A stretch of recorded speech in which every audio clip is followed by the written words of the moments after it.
اش كتبقى كتخسر في الهضره؟ واحترمي ديك الام اللي تتمديته كتبقى تخسر الهضره. تبغي انت شي واحد يخسر الهضره مع امك؟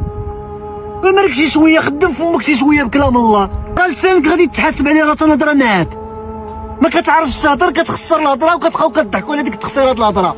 زعما راك واعر. راه تنهضر معاك حتى انت اختي العزيزه. واش انت غادي تقدر على الله؟ جالس كتربط تقدر انت على الله؟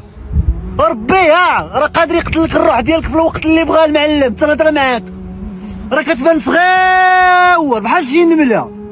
راك شوف الانسان ضعيف. تحكم شي شويه في المشاعر ديالك وتحكم في لسانك راه غادي نمرمقها معاك. احترم راسك شي شويه. راه الرسول عليه الصلاه والسلام وصى بالاخلاق. عارف كي دير تهضر يكون اسلوب الحوار. لا ضروري تخسر الهضره باش تضحك الناس. راه كتضحك غير دوك الشياطين هذوك اللي كيضحكوا معاك وكيجيب لك الله راه كيضحكوا معاك